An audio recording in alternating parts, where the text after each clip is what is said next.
Hey everyone, welcome to another episode of Choochagatari Unlimited Train Works by Video Game Choo Choo. It's our anime podcast. We're all here. I am your host, Rose, and with me today, as always, is John. Hello, everybody. Are you ready to have a tiny little life in the woods? That's a great question. Elvie is also here. Elvie, are you ready? I'm ready for a tiny little life in the woods. Though I don't think I would want to be tiny. I wouldn't feel safe if I was tiny. Really? They feel pretty safe. I don't know. Then, I don't know. They had that moment with that owl. That was very scary, I think. Oh, yeah. And he wasn't even trying. Yeah. I know. That is You want true. a large life in the woods? A medium-sized life in the woods. An average life in the woods. Yeah. Well, maybe. Yeah, I think like a small animal. Like those animals were bigger. Yeah, you want to be like the little weasels or something. Yeah, who are like hustlers and they keep selling them stuff that's suspicious. Yeah, that's kind of weird that all the Well, we'll get to that. They're like merchants. They are all merchants. Everyone. So we're talking about Hakumei and Mikochi this episode, which is a 20. Oh, I should have looked this up. 2018. 2018 anime. It's based off of a manga series. Mm-hmm. That's pretty older. That's older than that. It's just about these two little critters. They're not critters. They're just like people. They're like brownies. Brownies? Is that what they would be called? They look like brownies. Mm-hmm. They're like little sprite people. Yeah. Borrowers people. Yeah. I forgot what they called them in the borrowers. So they don't think they call them in. Oh, in the borrower. I don't know. Yeah. Did they call them anything in like Ariete? Like I don't know. Anyway, they're like sprite they're just people. called like little folk or something. I don't know. Yeah, They're just brownies. They're sprites. They just hang out. Yeah. They go in the woods and they just fucking hang out. I don't know what else we can really say about that. So much. They drink a lot. I was surprised by that. I was so surprised by that.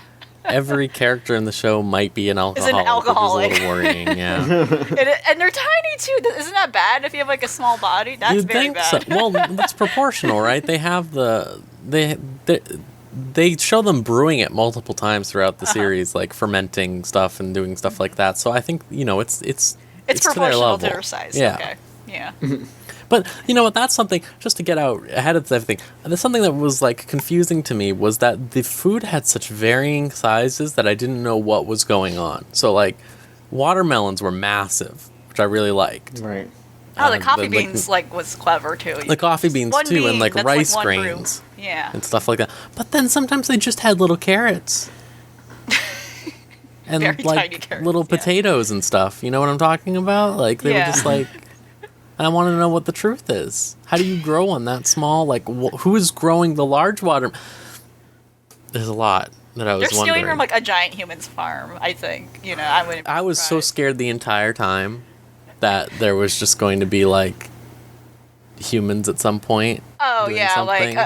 like an evil farmer's that's just an asshole. Like all farmers are evil. Yeah, that's what I learned from anime. What's his name? And I love the Peter Rabbit books of it. Like fucking farmer McGregor. What was his name? Fucking evil it was man. McGregor, I believe. Yeah, just wants to skin this rabbit for no reason. Like, what is he gonna do with it? Like, why is he twisted? But no, there was really no real threat besides the owl I mentioned, and even then, it turned out to be like a false flag in a way. Yeah. Yeah, it's a pretty tranquil life. But again, I would stick with my opinion. I do not want to be that small because of just that impending threat. Yeah, I mean, they almost drowned at the bottom of a lake at one point. That is true. So many things are out to get them just because they're small. Yeah, it's true, but most of the things they run into are small, or at least sentient. I would say is the big thing. Yeah, it's a little back and forth about what is supposed to be sentient and what isn't. Yeah. Like, a lot of the bugs and like critters are, but then like there's the owl that can't talk. There's the like big ass bird that can't talk, and then it's like there were that's some a bugs pet. that were like slow too, like that they were just like said like one or two words or something like that, and like it seemed like they weren't all together there. I didn't know what the truth was. It's a conflicting world. But it is a world that they teach you a lot about. I really like. I think my favorite thing about the series was in the credits, whenever they would have the little factoids about something. Yeah. In the top left corner, where they just explain like a little thing. tale. I love that. Yeah. Yeah. Mm-hmm.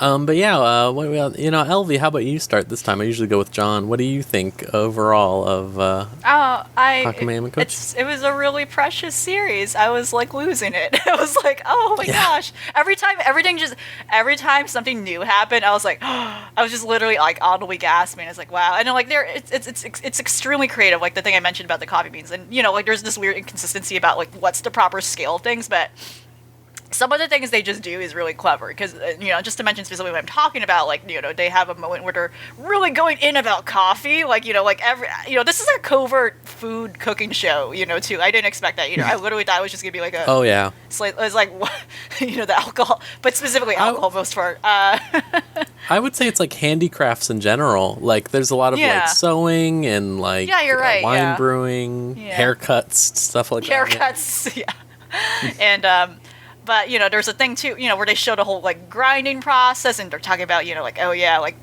the best way to brewing coffee, and, like, just, like, it's such a, like, oh, I don't drink coffee, but when coffee lovers talk like that, they literally do talk like that. Yeah. Like, it's insane. I don't know what's wrong with them. They just talk like that. Like, I don't understand you all.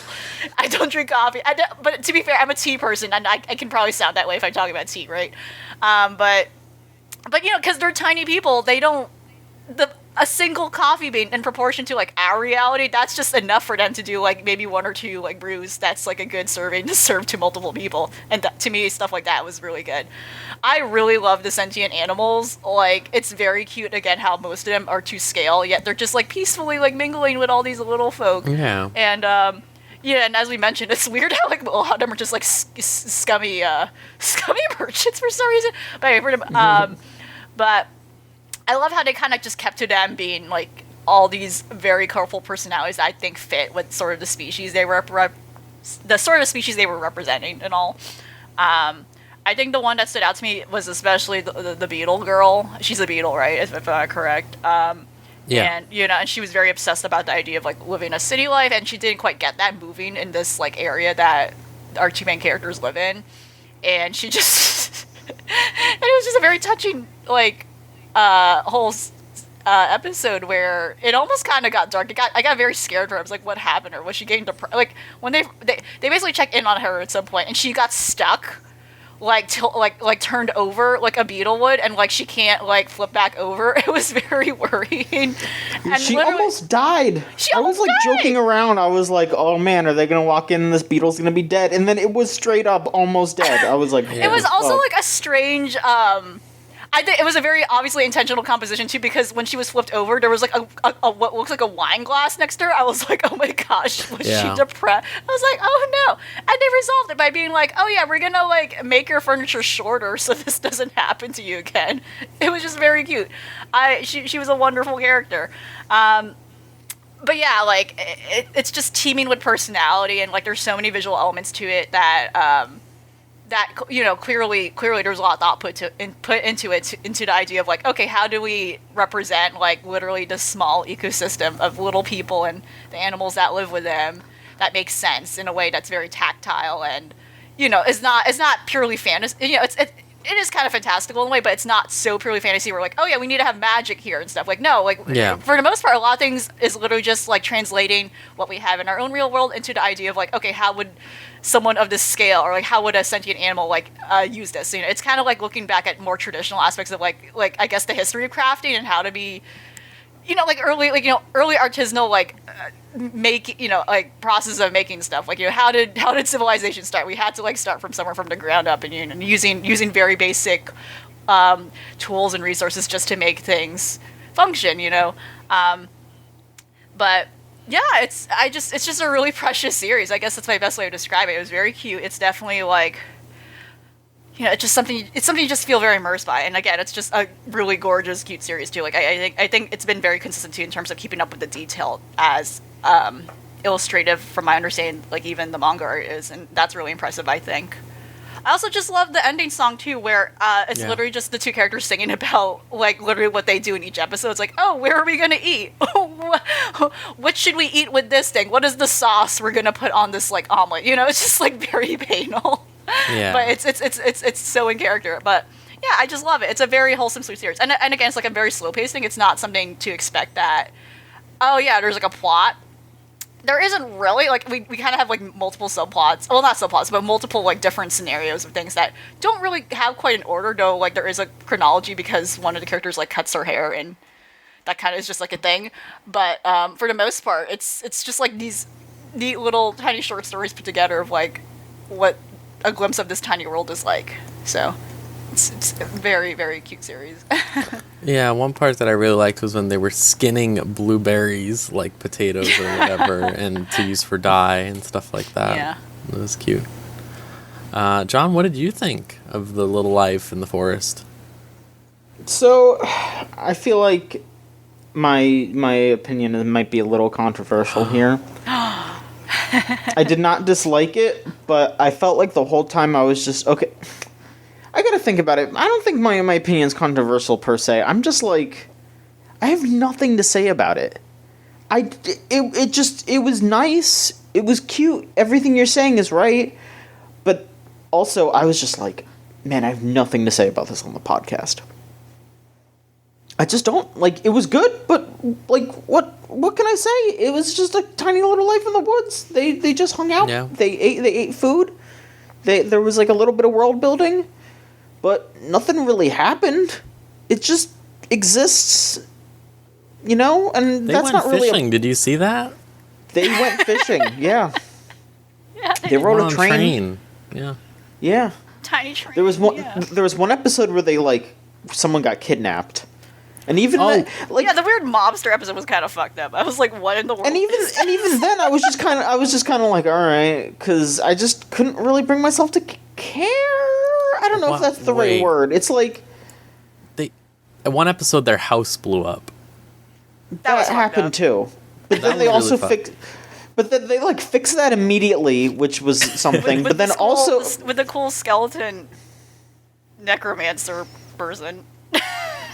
yeah, like I think that's kind of my thing, and maybe that's why I'm like, okay, other than the mob episode, which I mean they did eventually figure out, but whatever.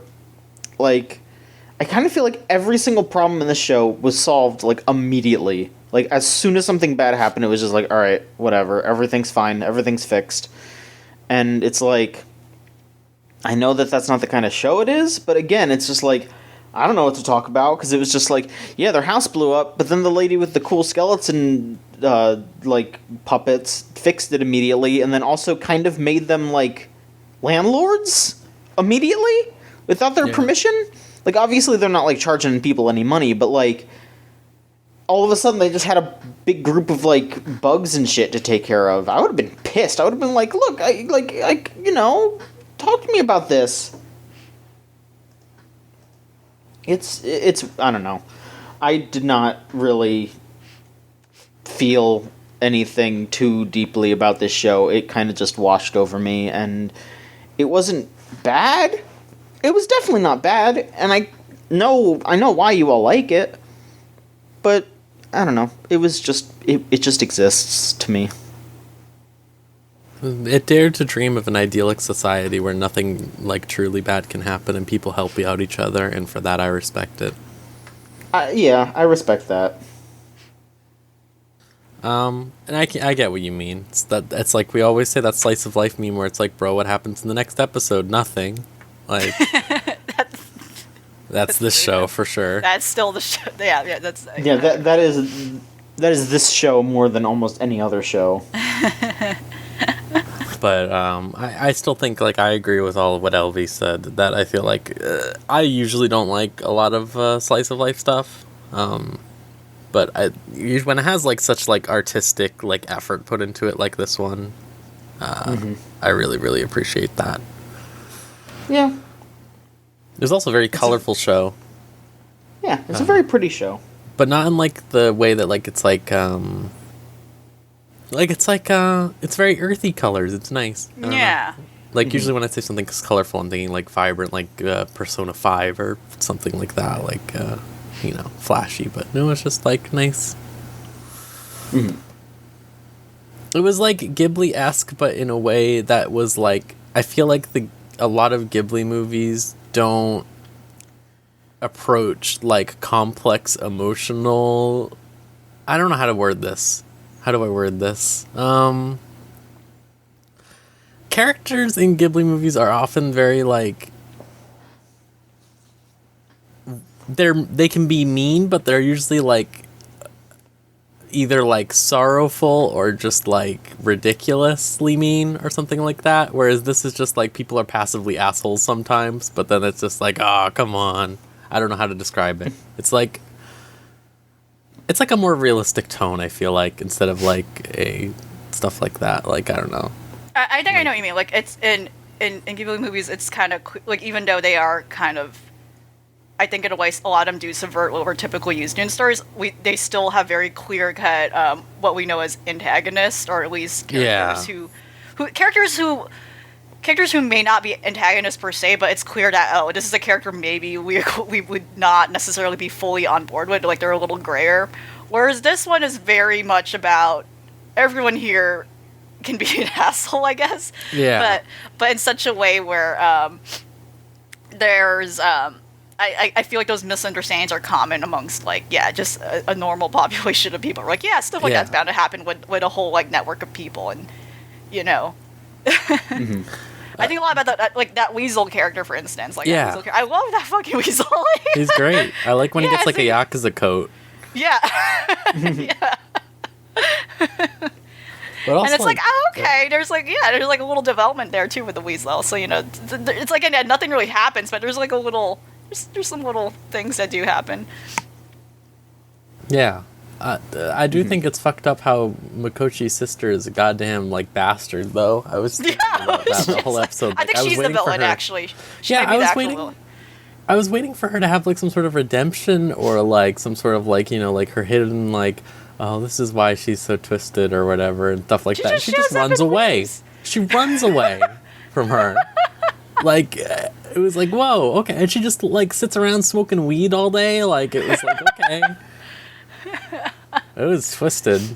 Because usually, like, with a character like that, like, it's very vibes of, to use another show, like, it's a very slice of life type character that they introduced, like the older sister in Flying Witch. Like, it's that same character type. But she's, like, way more twisted than that one, because she just, like, doesn't say anything. I don't know. She just, like, appears and then leaves, like, after being, like, an asshole. I don't know. Like, okay.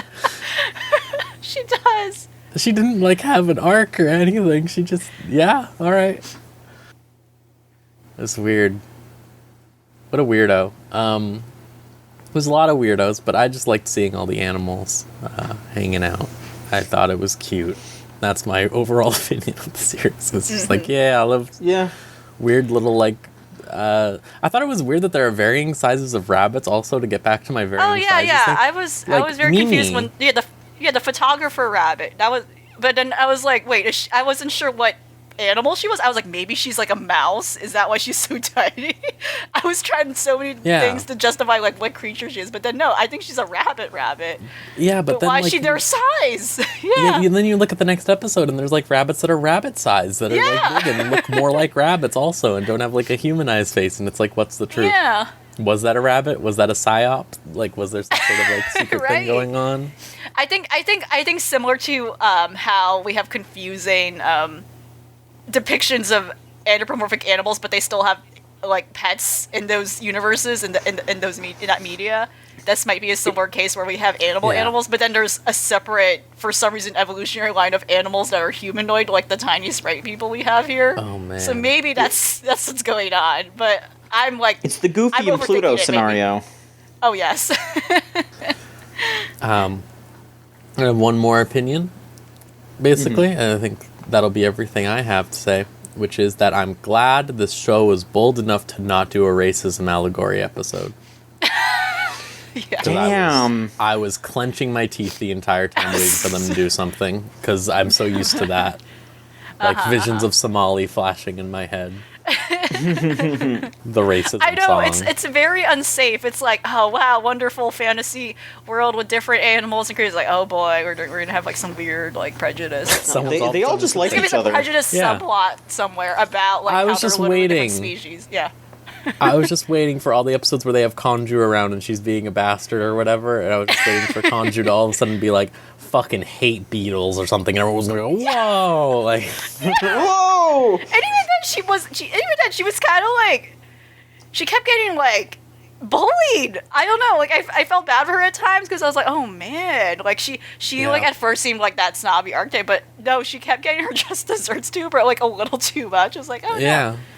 Like when she felt like when they meet the, you know, the beautician and the egg, Yeah. and she just falls in the water.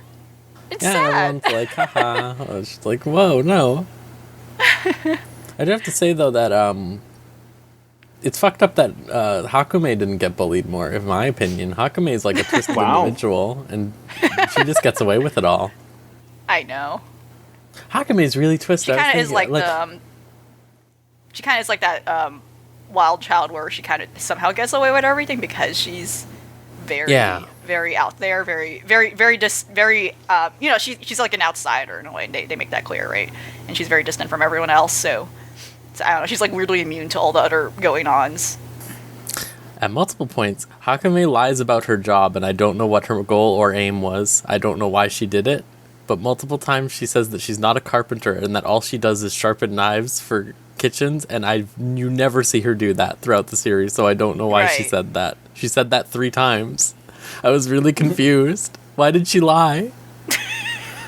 I don't know. I don't know either, actually. Now that you mention. Do you think she's a pathological liar? Maybe. That's the only little bit I was going to say. I just thought it was really weird because, like, they clearly show that she's a carpenter, that she goes around and, like, repairs things, and then she just says that. I don't know why she said that. Yeah, okay. That's about it. That's everything. I'm assuming you John, you don't have anything else to say? I do not. Elvie, any last words? No, not really. Okay. Well, it was a nice time, even if it wasn't the most eventful time. So there are some words that the folks at go home for it. have. Yes. So let's see here. If you want to send in an opinion, it doesn't necessarily have to be about the show. It could be about whatever show you want to talk about, or just anime in general. You can send it in to videogamechoochoo.tumblr.com/ask. You'll sound like these folks right here. FTWOBR2000 says, I don't have any questions, but I will say that Hakumei and Mikochi is a show that, if you were to ask me about it, something I would never ever be able to shut the absolute fuck up about it. The animation, the atmosphere, the music, it's all just lovely and I love it a whole lot. I personally think it's really underrated, but in a way that almost makes it a little more special to me. The opening theme is easily one of my top 3 favorites in anime. There you go. It's a pretty relaxing opening. Yes. I like the ending a lot. The ending is just super I jovial really and liked it. fun. It's, we were talking, I think it was last episode, we were talking about how, like, a lot of endings are really slow, and then the openings are really deliberate, but Hakumei and Mikochi's the exact opposite. Yeah. So that is interesting, yeah. Gregory Zero says, Hakumei and Mikochi was an enjoyable watch, but ultimately didn't do anything in particular to win me over. Fun show with some good vibes, but that's really all I can say about it. I guess we agree there, Greg. Yeah. And Alright. then we have an on-brand question about Hakumei and Mikochi. Shulis asks, who would have better trigger discipline when handling firearms, Hakumei or Mikochi? Hakumei. Yeah, definitely. Hakumei has no fear and knows when they want to kill someone at any given time, I think, whereas Mikochi would be like, no, I don't want to kill someone. Right, and Hakumei has like we've seen countless times where she has had, she handles things up front. She's a carpenter, right? So like she knows how to like handle tools and stuff, and she probably would be very efficient in like learning how to use one. Yeah. I can see Kanju being fucked up. I can see like if Kanju learned, she would be like She's just threatening people. Yeah, she'd be really dangerous. Absolutely. All right. Well, there you go. There's that. We have more later, but that's all I have for Hakumei and Mikochi. All right. Cool. Okay, then we'll go on with the normal show as average. Please do. All right. So, first of all, I'm going to start off by talking about old anime news. Really, and old. But, do you remember I said that the Hatena Illusion season finale was delayed? Oh yeah, yeah. Right. It finally came out on June 4th. And it really sucked, let me tell you. Not worth the wait, is it? No. Oh no. So the second to last episode revealed one of the characters was trans. Oh no. But it was being pretty okay about it in episode Okay. 11. Okay, that was the second to last episode. Okay. They were being pretty okay about it. They're being normal. I'm not going to exaggerate here when I say that straight up 60% of the season finale was them being complete freaks about it. And they started drawing the boy. character in a completely different way and everything. Ugh. It was really bizarre. It was a bold choice, I have to say, because most series keep that for the middle part, just so, like, you know, hook those people who are into that sort of thing, I guess. I don't know. But, yeah, it was wild that they decided to end it with something about that. That's fucked. It really sucked. Me and my roommate were like, my God. Like, they didn't stop. Like, they just did not stop. Like, this was all, like, unfolding during, like, a serious, someone pointing a gun and saying, I'm going to kill someone or whatever. And, like, the entire time they're just cracking jokes about, like, this other character or whatever. Like, it was... What the hell? It was, like, mind-blowing. It was like, did they not plan for an ending, actually? And they had to scrape one together or something? Like, what happened? Yeah, they Yeah, scraped it together and they were just like, well, we hate trans people. That's what it felt like. And then the second half of the episode was just this incredibly, like, convoluted, like, invented drama that was happening for no reason, where they just showed the main character getting, like, zapped or whatever over and over again, which they have done multiple times throughout the series, which is kind of concerning. But yeah, I don't recommend it. That's how I felt. I was like, it was very much a show that was like whatever about like while watching it or whatever. But it was like, I was like, this is an original work, so I'm just like interested to see how it ended. And then just it being like the worst possible thing was kind of incredible. Right. Maybe it should have stayed like. Yeah, maybe it just should have never just like ended. never in no. Yeah, that sounds ridiculous. What the fuck? I was really it's confused. Yeah, it sounds really weird and haphazardly put together. I don't know if at all. Again, it's one of those things. I don't know if at all like that had any basis coming out anywhere. It seems like someone definitely just pulled it out of their ass, saying like, you know, let's just make something up here because we don't know how to end this. In the most absurd and awful way too. Like what? You could do anything else. Like that's really odd. It was really weird. Because I feel like most shows that even have... Like, it felt... How do I... So this is, again, like I said, original work. So brand new story, like stuff like that. Like all made this year, basically. Uh-huh. And like the way that they were handling that stuff felt like an anime from like the mid... Like 2010s or whatever. Like the early 2010s or whatever. Right. Like Persona 4 style stuff. That's what it felt like. Like, I was Topical. just like... But I was just like, what? Yeah, topical, that's true. Yeah, they knew it was coming back, so they wanted to get people back into the atmosphere. To deal with Atlas. No, it was just really weird. I was really, like, just, like... like, I guess it's just like, if you're making an original work, I don't know why you would, like, fall back onto something like that for your finale. Like, you're ending your original story that you got made into an anime, and like you're just like, yeah, let's do that. It was weird. Whatever. Yeah. Oh well. Yeah, I just wanted to cover that since that was like old time stuff. But actually, I don't know. Let's go to more newer stuff when we talk about that. What do you think about Tower of God LV? going on. I'm caught up on it, so I'm with you. It's there. not. It's still going on, but I'm just. I like now, like up to date. It's very. Like your own issue with it. You brought up like this. You're like you can tell this is a webcomic. Yeah. It has this huge problem where I think each episode literally is like a complete chapter in a way, and a problem with that is I think this is one of those things where the pacing is too fast. Where we have so many characters too, where I think like especially if one doesn't, like this is really hard to digest a lot of information. So not spoiling anything, like a specific character, but a particular character died in like a recent episode, and it's like this big deal, and you're like, wait, I don't even, like you're like, why is this character important? Why are people making this a big deal?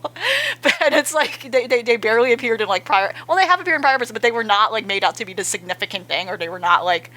There wasn't a lot of emphasis about like why they might be significant later on, and they just died, and now everyone's upset, or like it's made out to be just a big deal. So it's kind of suffering this opposite problem where some anime adapting from like a long series, and just the word Tower of God actually is on hiatus right now. The webcomic's on hiatus right now because we're just taking a break from it. Yeah. So actually, if this anime is like gonna keep going, it will inevitably catch up at some point. But it has the opposite problem, I think, where like some series like stretch out way too long waiting for the manga material. This one's kind of like going too fast, I think, and I think it needs to stretch out the pacing a little bit more because it's introducing so many concepts. And if not, like every episode, we have like 3 characters or 2 characters unveiling their tragic backstory. That's literally what's happening. They're like, this is why I have to climb the tower, and like that's literally what's happening. And it's just I can see it's kind of overwhelming. It's like there's so much information that like one has to like. And as is, there's even more characters they have to introduce later on. This series has like a lot of characters, so I think they need to do a much better job of just spacing things out in some way, because it is like just. I think one of the biggest things they need to like that I think they failed to do is like proper exposition of like how the world is structured outside of the tower. Because, we kind of jumped in with Bomb, who's kind of like our main character. We're just kind of following along. Like, it's kind of very in media res. We kind of jump in. We're like, we don't know why he needs to do this, complete this basically a competition. And it's kind of revealed later on slowly about like what kind of person he is and like his reasons. But they don't really explain like, how the world functions outside of this like arena situation, So when we're like unpacking all these characters, like one character's like, I'm a princess, and another character's like, oh yeah, I'm like this commoner, like it just feels kind of random, and we're kind of like piling on layers and layers of like all this like world building at once, when I think that should have been done in the beginning instead, or at least in more paced out bits and pieces, because we don't have that context as to why, like, oh yeah, like we have like this interesting like eccentric array and diverse like types of characters here. Like we have different species that are like not even human that are like competing for on the Tower of God.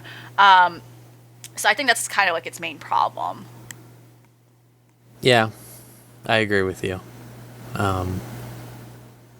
Yeah, I don't know what to say other than my original case. I know you were saying before, I think it was you that was telling me that like people like the arcs that are after this or whatever that aren't going to get animated right away. Yeah, so. Yeah. But yeah, we literally had a whole thing where like we had, in the first episode we introduced like these 2 characters and they have yet to reappear, yet they're like on the image. Yeah. Which is really she's weird. another princess character and like the short one. So it's like, okay. Yeah, it does need to be spaced out. It's like, but this is interesting. Again, I can't really I cite another example of, I would say maybe a webcomic that, at least that I can think of. I don't think so. Like, I can't really cite another example of a webcomic turned into like a long form series like this. At least not in my head. There probably is, but I can't think of it right now. Or maybe it's one I never... Delete. Oh, really? Yeah. Okay. Yeah. Oh God. I'm sorry. Did you not know about the Control Alt Delete show? It's really bad. Okay, now I'm slowly remembering that. Oh, jeez. That wasn't an attempt. That was a time. It was an attempt. That's a good way to put it. Yeah. That was before. I think that was even before like the upsetting like attempt at like doing serious arcs or like some anyway. I'm just reminded now that comic's still running too. Yeah, it sure is. Somehow, like who is reading that? Who's the reader? Well, the gamers. I guess that person. You're right. The gamers.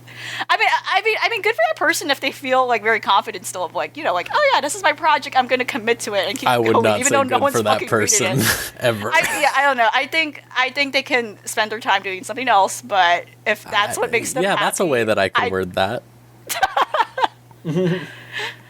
But no, Tower God's like a very interesting experiment, I guess, in doing something like this. So again, like it's something that's still, it's something I don't have, I think, a strong opinion about, but neither a bad opinion about. Yeah. It's just one of those things where it's like, oh, okay, cool. The music's good. Fucking music's good. Actually, I think the composer for not the theme songs, which is the K-pop group, but the composer of the series, I think it's the one who did. Wow, why did the name escape me? Oh, Made in Abyss. It's the same guy, I think. Yeah, Made in Abyss had really good music. Yeah, I think it's the same guy. So. I think it is, yeah. Yeah. So, yeah. All right, cool. John. Hello! What would you like to talk about first? That's a great question. I think we could talk about something that we can both talk about. Why don't we touch on Kaguya? All right, yeah, what about it? It's been really good. It's been very consistently funny still. I'm gonna be sad when it ends again, because we're already getting close to the finale of this season. We got 3 more episodes. Oh no, I didn't think about that, but it's true. It is true. But the last 2 episodes have been very fucked up. Like the episode before was like Kaguya at her most depraved, I feel. Shit just went off the rails.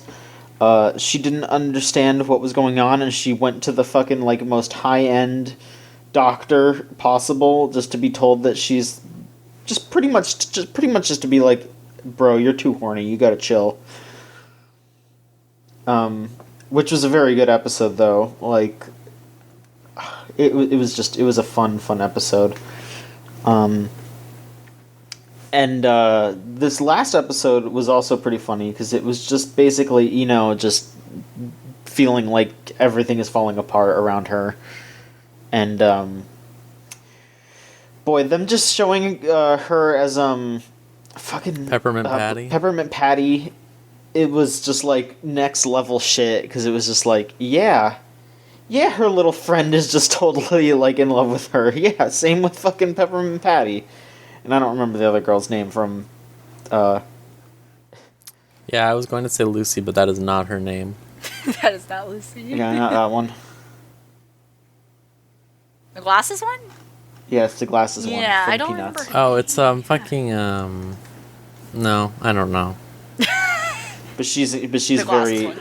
I'm gonna be real. I almost said Linus this time. Again, I'm really knocking it out of the park here. Yeah, wrong one that time. Wrong one. A little bit wrong. Little wrong.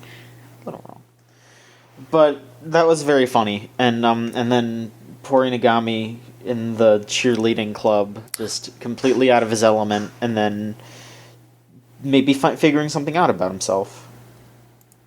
It was Which, Marcy. Yeah. Marcy. Okay. That's her name. Yeah. Sorry. You're right. But overall, it's been very funny, very laugh out loud, hilarious still. It's setting up some wild shit. Like I want to see how all this Ino stuff boils over. She is just this tortured girl who every time she opens the door to that room, some shit is going down. Yeah, she's getting a new horrible experience every single time. She's supposed to be like an auditor, right? That's what she's supposed to do?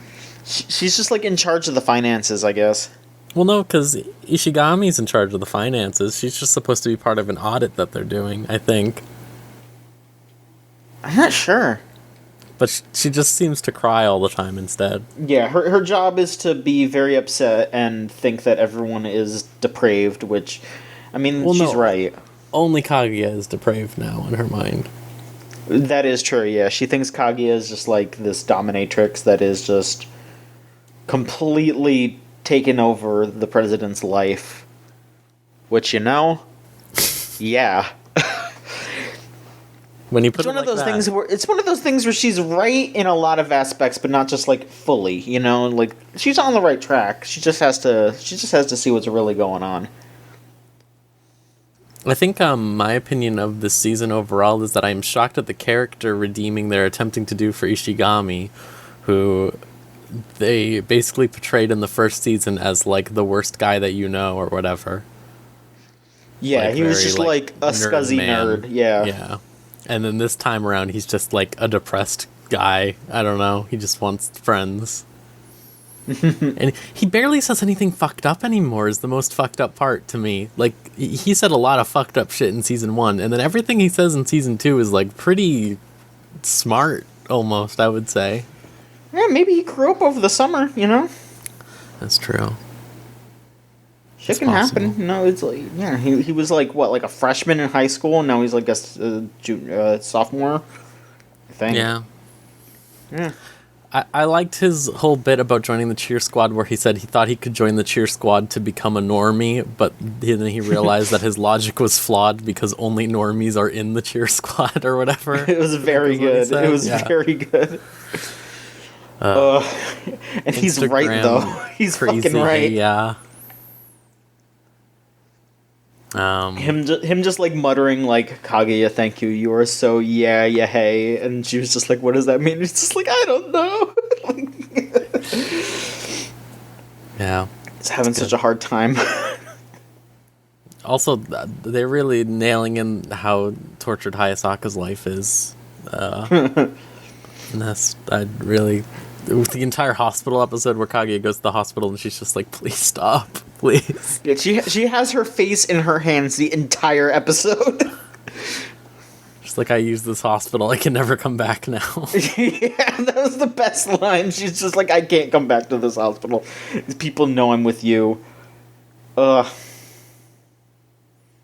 It's very good. Yeah. Very good. I agree. I'm trying to think I give up. I know no crazy fun transitions are coming to me this time, so I'm just gonna say so I've also been watching the book Isekai, as I know I will probably update this every time now because it's just going off the rails. Of course. But yeah, so what happened in the last episode, let me think. Before this one, where things got more off the rails, it was still more pretty basic stuff. She basically introduced the Dewey Decimal System to the priest, and taught him about how books were categorized or whatever. As you are to do. Yeah, and she invented like a new one because like she was saying like like it's based off of like 1, history, 2, technology, 3, so on, whatever stuff like that or whatever. She's like, would you consider like magic to be a technology or nature? And the priest is just like stares at her for like a full minute and is like, what the hell? And then goes, well, I would say that that's nature, right? But also it's technology. And then they just start arguing about that, and I was like, this is what I want an anime to be about. Like, oh yeah, people arguing over where something should be in the Dewey Decimal System. But it was fun. I thought like that was a good episode that got really back to like the like more simple things after the orphanage arc and stuff like that. But then they just like all of a sudden received like a bird flew in through a window and like spoke in a man's voice and said that they needed 2 people to come assist on a raid. okay. And they went through this gate, and the priest was on the other side of the gate or whatever, and he was in full knight armor. And he said, yeah, I'm gonna fight in the raid. And like they enter the noble district for the first time, and the noble district hasn't been in the series. It's mostly been the poor people downtown that they've spent most of the time in outside the church or whatever. And the noble district just looks like a suburban fucking neighborhood, basically, like identical mansions or whatever, like all lined up with yards and stuff. And she's just like, wow, this is fucked up. And then they just made like like a griffins and stuff appear, and they just rode off on griffins to go fight a giant monster in the woods. The monster was a giant version of those little fucked up tree things I mentioned before that they were. Mm-hmm. Yeah, but it was like big, like it was really big, and she did like a magic prayer on all of them, and the entire time she's just like, "What the fuck's going on? This sucks. This is like every fantasy trope ever. I don't want any part of this." And like then the knights that are like, they go, "Okay, we're gonna go fight the tree now. You two knights stay here and protect her or whatever." And then the two knights are like, "We're going to kill you." Yeah. And the episode ended. And I was like, what? She's 7. I want her to reiterate. She is 7 years old. She is the head of an orphanage. She invented the Dewey Decimal System. She invented pizza. She invented pancakes. She invented all this stupid bullshit. She is 7 years old. I mean, I feel like if I was transported into some other, like, universe or whatever, I would try really hard to, like, invent pizza and pancakes as soon as I could. But the Dewey Decimal System, that's a little lower on my list. Well, like, it came up, okay? So, like, it's not like she had a good reason to, which was that the head priest, the high priest. I'm sorry, this is the thing I hate about this show, is that there's the head priest and the high priest, and they are completely different. The head priest is her friend, the blue hair man. And the high priest is the old man that she force choked at the end of season 1. Right. That's a great identity. Force choked this one. Mm-hmm. So, that's a kind of a great point to also, like, I guess, swerve into, where, like, it's interesting she retains all this knowledge. Yeah. From her past life, like, you know, like, so far, because, you know, like, not to segue right away, but, like, in Villainous, our main character is stupid. Like, Catherine she's is so really stupid. Yeah. Yeah, but well, I don't think nerd. she. Yeah. That's the thing. Yeah. Yeah, she's like a geek in a way, but not academically smart, I would say. So it's interesting how, in comparison, though, like, despite being in, because also, like, there's a whole thing where she gets physically sick, you know, like, at least for a bit. I don't know if that's still an issue, but the actual, yeah. But, like, you know, it's clear that she still inherited the physical setbacks of being in a child's body. So it's interesting that didn't apply to the fact that her brain capacity is still like like a fully grown adult brain. And like also like, oh yeah, like I guess she was prodigal where she's able to retain what the Dewey does. Well, yeah, she was a librarian. I forgot about that.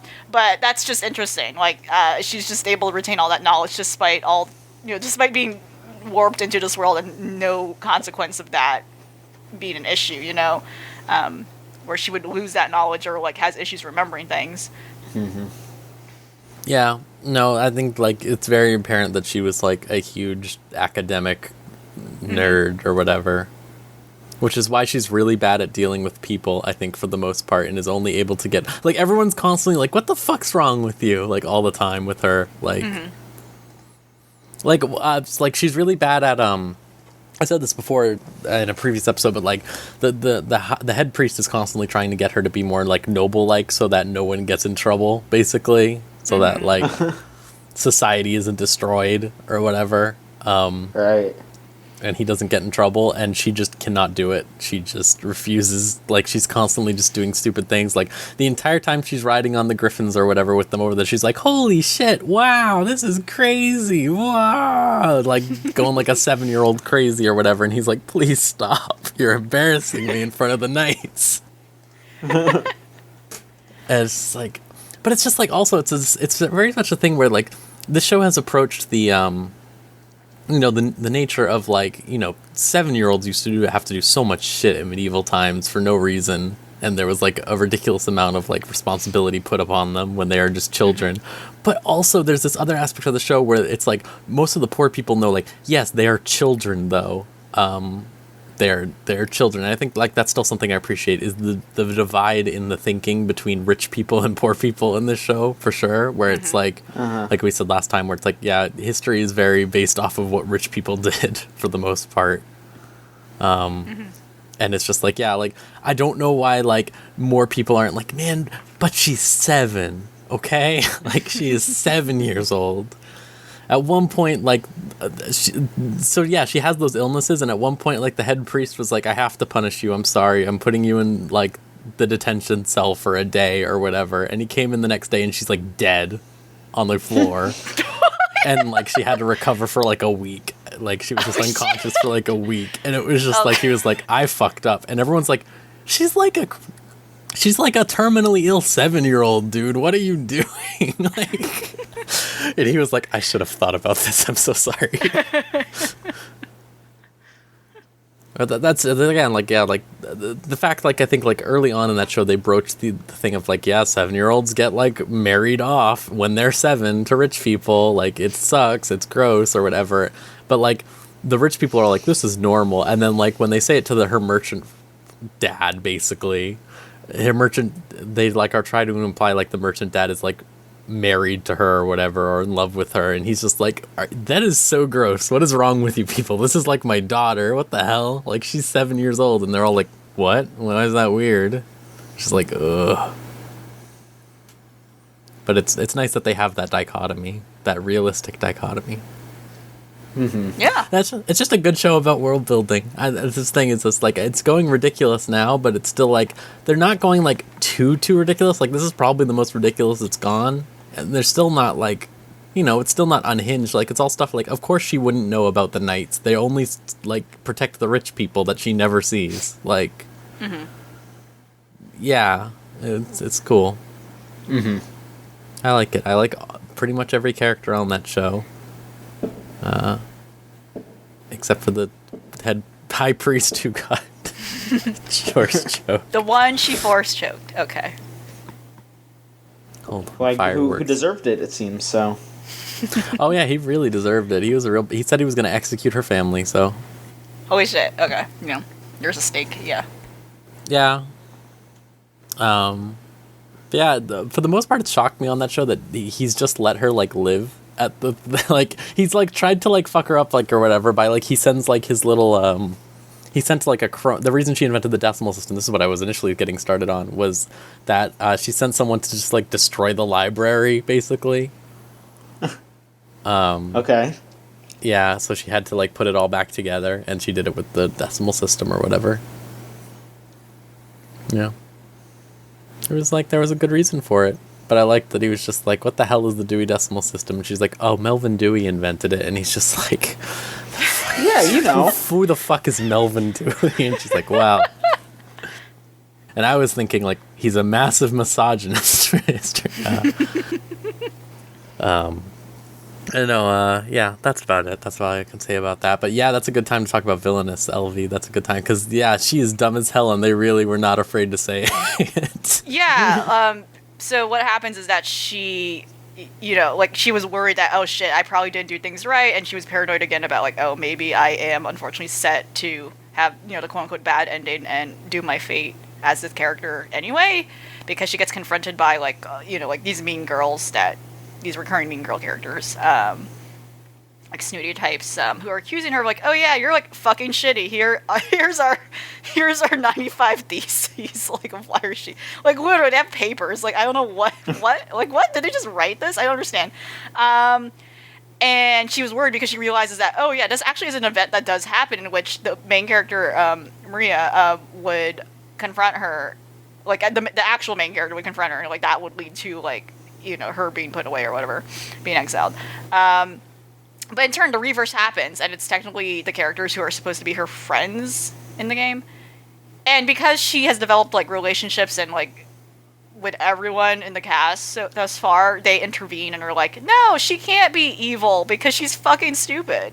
She is not intelligent enough to be this calculating scheming. They literally say things like that to defend her, like, worth. They just keep going. They just keep going for, like, in front of her. That's fucked up. 5 minutes about how stupid she is. Yeah, I was like, what the fuck? But yeah, that happened. So yeah, she's conflicted about that, but nonetheless, it's made clear that they care about her, but they think she's stupid. So I guess that's what that is moving forward. But then it gets dark. We get some drama. So Maria, the real main character, at some point she unfortunately disappears. Oh shit!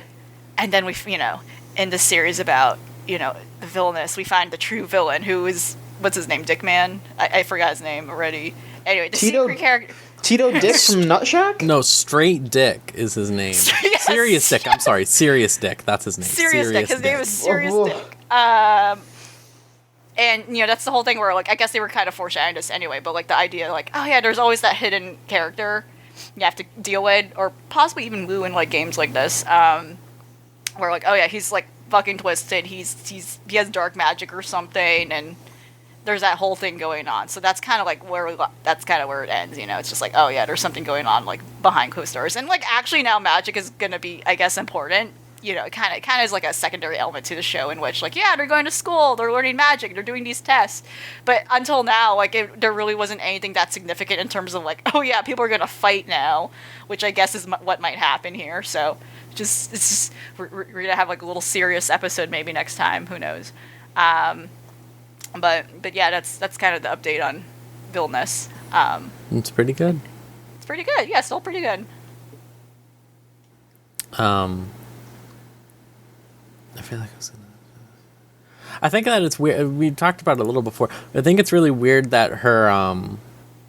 You'd think that like if they were going to go for the thing where her friend from another life or whatever got reincarnated or whatever, Yeah. right? That they ended up doing.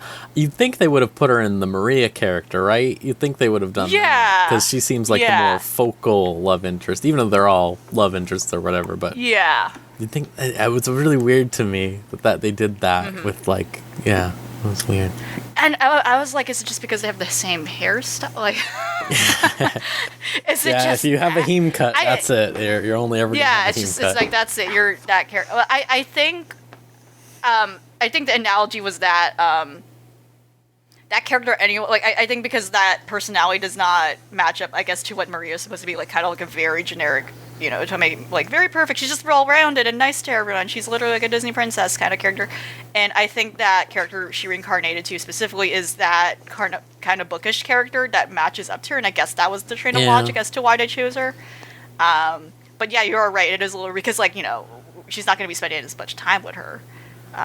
So at least thus far. So no, but you're right in that. It is an interesting choice. You know what? You should. Do you want to just continue with a similar? Well, not really similar. I don't know, but the Sanrio boys. Do you want to talk about? Oh my that? god! So the anime is running dry, until we hit the summer chart. And again, who knows what I'm looking. I did check the chart. I'm like, I don't know if any I'm not sure if like any of these things will actually air in like July. Who knows? It's like a dense chart, but it's not clear to me yet. Like if they actually are going to keep going. I guess we'll find out when we look over it together. But yeah, I'm just running out of stuff to watch, so I'm just like, okay, I guess I'll look back on a lot of stuff I never finished or like was interested in and just never got around to it. And of course, and I just see like a lot of trashy like BL light stuff, as in like shows that have. I say BL light because there's shows where nothing like actually gay happens, but it's kind of like obvious baby stuff, in which the entire cast is like these pretty like Bishoujo boys. And that's it. They just do things together. Nothing else happens. They don't nothing because they're cowards. But nothing actually happens, right? So BL light in a way. It's just obviously like a huge tease, that never really has true fulfillment at the end, right? So Sanrio Boys is really weird because it's as the name says, this was like a multimedia project that Sanrio, the big company, Hello Kitty. All that cute stuff. I love Sanrio stuff, admittedly. Where they just decide, we're gonna have like these cast of boys representing some of our different characters, like My Melody, the cute little, Botsmaru, it's stuff like that. And Hello Kitty, Kitty's actually her name. Hello is not part of her name. But anyway, Hello Kitty herself. And it ended up like developing a manga series. Like, so, I think it started off as a social media presence thing too, because they were taking note from like Anime Idol and how like they were pretending these characters were real, and like they were like posting on Instagram specifically, etc. And showing these characters live their daily lives, kind of like fake photos and stuff. Yeah, and then they ended up making an anime series too, but they really haven't, I did check on, like, they haven't really done anything new with this since, like, it's been a while, like, they haven't developed new material for this. I don't know if that means that they're just not interested on developing this more? Like, did it not do the numbers they needed for, like, just, more... I don't know. But to me, it was kind of weird to begin with, because obviously, again, like, as I said, this is, like, a sort of thing where they're attracting, like, like, the Fujoshi gays in a way. But Sanrio has always appealed to, like, women, like, in its entirety of history. Like, I don't know why they needed to make this. Like, I feel like even of all ages, I think Sanrio is honestly, like, a generally universal, like, appealing thing. Like, oh, there's, like, different characters that one doesn't even expect. We're like, oh yeah, I think this character is cute. It appeals to me in such a way, and again, like, it... And again, stereotypically, it's, like, towards, like, like, women audiences, but otherwise, it is weird that they were like, yeah, let's make this thing to attract the people who buy our stuff anyway. Like, I don't know. But the point being, the anime series specifically revolves around one guy who is very insecure. Like, he's a high school student, and he doesn't quite have a clear path in life. And he has this whole sad backstory where he had a really loving relationship with his grandmother, but unfortunately, and it was tied with this pom-pom purin plushie. It's a pom-pom purin is like this yellow dog that looks like a pudding. He looks like a flan. Yep. Very cute. Yeah. So, his grandmother got it to him and, like, even fixed it, but, like, he just had a bad relationship. Like, one day he was bullied as a kid, like, other boys were making fun of him. It was like, oh, you're a boy, you shouldn't play with stuff like that. And it just really messed him up, and, eventually his grandmother passes, and, like, he never really got closure on that, and, like, he's now in high school, and then, something happens at some point where he remembers having the plushie and stuff. And, he's learning to realize and embrace that thing because it kind of also symbolizes his love for his grandmother. And it segues into him meeting other guys who are into Sanrio stuff and how a lot of them connect with his characters because they have sense of mental value in it. And they all have some sort of sad backstory connected. Like, one guy, like, likes Hello Kitty because, like, I don't know, he met some girl, like, as a kid, and she moved away, and she was associated with Hello Kitty, and it kind of just... the character inspires him to do well on, like, I think it's a soccer team. And, yeah, just stuff like that. Just really kind of cheesy stuff like that. But in a way, it's, like, really cute because a lot of scenarios really do, like, I think do a good job about challenging masculinity. In a way, it's like, oh, yeah, there's no shame in, like, liking cute stuff. You're allowed to like this cute stuff. And if it, like, helps you, like, cope or... inspires you in some way, or is, like, a tool to, like, help motivate you, like, that's fine. You're allowed to like what you like. And that's pretty much, like, the first half of the series. But then, like, again, like, up front, this is, like, an advertisement. And I think it becomes, like, a painfully, like, absurd advertisement the second half. Like, the first half of the series, I think it's, like, 12 episodes. Yeah, it was 12 episodes.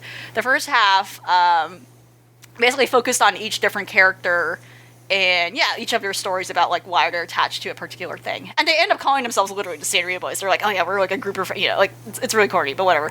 But the second half of the series becomes a blatant, like, advertisement, because I guess they kind of run out of stuff to do sure does, with these characters. I remember it. I think literally the second half, literally 6 or 7 episodes, they literally go to, like, Sanrio Land, which is, like, the indoor...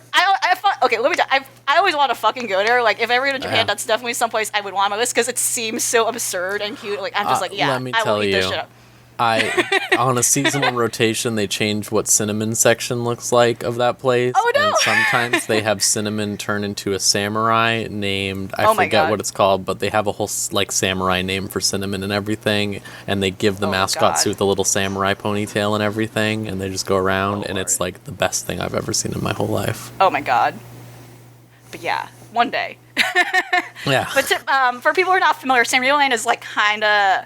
like an indoor mall amusement park thing where it's a very tiny indoor park where, yeah, they, like, again, it's just like in a way, like, there's just many stores to go into. There's, like, little attractions, little rides and stuff. Again, think of, like, indoor parks, like, at malls around. But, like, a big thing they have is, like, they literally do have, like, a show. They circulate on a schedule where, like, all the mascot characters come out and do some story. It's, like, insane. And literally, there's just, like, one episode where they have a trip to it, and that's it. It literally was, like, an advertisement for Sanrio Land. And after that, like, it's all a blur about all, like, all the episodes after that was all a blur to me. I literally don't remember what happens. Nothing really happens in them. They're just kind of doing stuff. It leads up to the finale where, they have to do a school festival thing. And they kind of make up some convoluted plot with our main character, the Pom Pom Purin guy, where all of a sudden now he's just depressed again. Yeah. And and it's like, we're kind of like, oh, I thought he resolved his arc with his like, no, they ended up making a new problem for him where all of a sudden he's suddenly insecure and feels insignificant amongst his group of friends. And there's this whole like weird thing where he says like, oh, I need a shine or something. I think basically, they could have written this better. They could have said like, oh, maybe he wants to do acting or he wants to be in the spotlight. I don't know. He kept saying like, I need a sparkle or something. Like that's how the subtitles. He needs to sparkle. So like, yeah, that's how they concoct up this play. Like, oh, they're gonna do a play for the school festival. So they're writing this play, and like there's this whole like outstretched thing where he's just depressed because he feels insignificant, and he's like, not expressing it well. At some point he like just slaps someone and pushes them. It gets really dramatic. And I understand, like I guess like it's trying its best to conduct like, oh yeah, this happens, especially as a teenager, going through high school and stuff. Like it's really tough, and like there's all these elements and pressures that you quite can't fathom, especially at this point in time. Like I think the way they depicted it was very cartoonish and kind of absurd a lot of times because it kind of came out of nowhere too.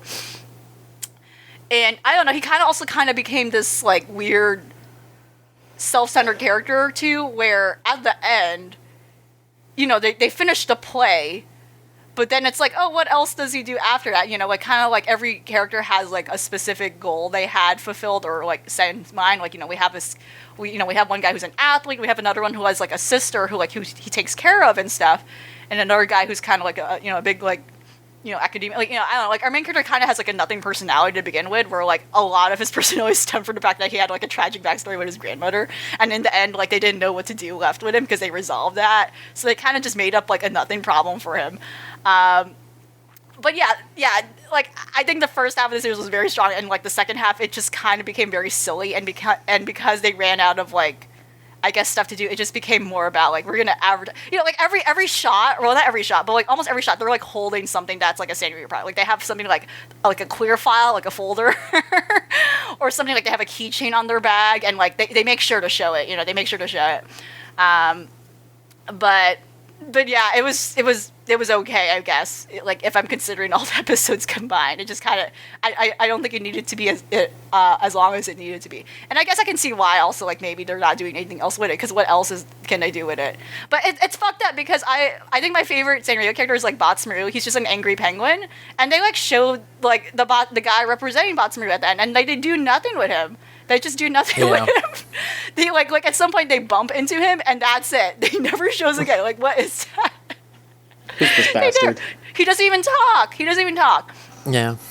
It's messed up. Anyway, my favorite Sanrio character was done as a service, so I can't. Oh, I can't recommend like Sanrio Poisoned Full Heart. But I don't know. But again, there's nothing. There is, again, this was conceived on like social media, and like they haven't like updated it in a long time, so I don't know if they're gonna do anything else with this further on. But yeah, I don't know. Maybe it wasn't a successful like project in terms of getting numbers or something. I think the most fucked up part of that show that I will always remember until the end of time is how they spend like 6 minutes straight talking about how Pom Pom Purine's butthole is his character trait that everyone loves, and I was they like flash facts like about the characters whenever they bring it up. You're making sure, like if you're new to this, like there's like, yeah, you gotta know this. But they talk about his butthole like for a really long time. Multiple times, and like he brings it up to a child and like shows like the child the butthole or whatever to like, cheer him up. And I was like, hey, what? Like I don't even remember that being a thing. I don't either. The most logical thing was the friend saying like, oh, I thought that was a pudding. That's a dog. Like, yeah, that's what the thing is. I thought that's the joke of this character. Like, what? I didn't know what the butthole. Like, I'm looking it up right now. I don't see anything about the butthole. I have liked these characters for many, many years, and seeing like when I watched that show and they just dropped that on me, I was like, hey, what? Like, what the fuck are you talking about? But no, just to explain what Rose was saying, like, the main character, like the first time he has to confront the fact that like he knows about this character much is like, and like embarrassingly in front of her sense, they randomly, they're hanging out outside and they see like this random lost little girl, and so he's like, oh, I got this handled, let's not go over. I'll just like calm her down until we like find her parents or whatever. And like he notices she has a cute like little bag of like Pom Pom Puree, and it's just his butt, and it's like, oh, okay, it's like cartoon X-Men thing, but then it goes into like a whole thing about him saying like, oh yeah, like his butthole and stuff, and like cheering her up and like, what? Why is this a significant thing? I don't know. Yeah, Well. it was weird. Twisted. Yeah, I learned too much that I don't think I needed to learn, but also maybe it's false. Like, you know, I will fact check on the Sanrio fandom wiki somewhere. I guess you all just don't understand the truth. Yeah, maybe this The was truth, maybe yeah. they needed to really make this series to like open our eyes. You know, we've been. Yeah, this whole time we just thought it was just pudding, but turns out there was a darker truth. No, his than, butthole is you the know, important part. Yeah, That's the important part. Man, what the hell? Well, I'm glad someone else in the world has watched that now, because for the longest time I felt like I was the only human being who had seen it.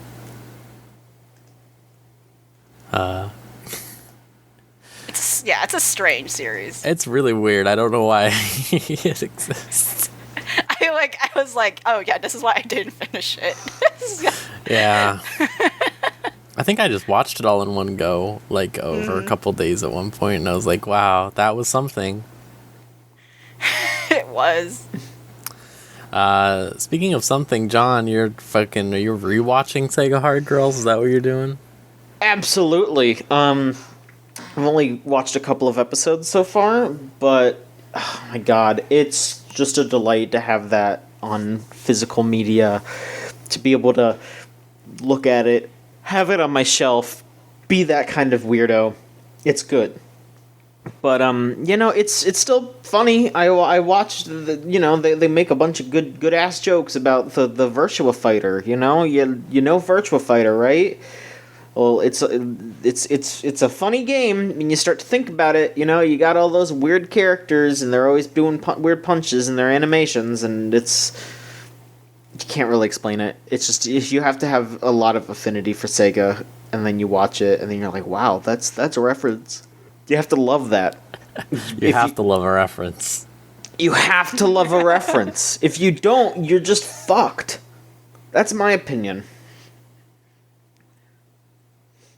I mean, it's super irreverent, and I mean, I will say the Blu-ray release it's a hilarious release. It is very funny. Just in the sense that like they tried their best to add like anything to it, and they could barely do that because there's like nothing to add. You know, they made like an art gallery, and it plays the same two songs over and over, which is very funny because there's only like two songs in the show. And it's just like all the different characters T-posing and nothing else, which is very funny. And then there's they have like it's not really like a fact sheet, but liner notes, I think is what they call them. Which, you know, I mean, I guess that makes more sense for an album. Here, they just explain some of the weirder jokes, you know, it's like, oh man, nobody in America will understand who the hell this, like, Japanese comedian is, so let's just explain who that is, you know, that kind of thing. Which I'm glad that they have that, because, you know, it puts things in better context. And honestly, I wish that, you know, that was something that was included in even, like, streaming releases. You know, it would be really neat if there was some kind of, like, liner notes section for shows that were on Crunchyroll. You know, it's just like, hey, here's this weird reference, here you go. I mean, that would be a lot more work, but those motherfuckers could afford it. They're not going to do it, though. 'Cause they're lazy. Damn, get their ass. When they reference like an explicit like character or a person, even maybe something, do they really go in, or do they like skirt around it? Like I mean, they fuck around with it. I mean, it depends. Like, when they say like Sonic, I don't know, would they just say it like would Sonic? Oh, absolutely. I mean, there's an entire episode where they just team up with Sonic. Like, they go into the world of the game, and they experience it, and it's like the whole show is basically just like, damn, old Sega, that was fucking crazy. It's all old stuff. It's nothing recent, you know. Actually, no.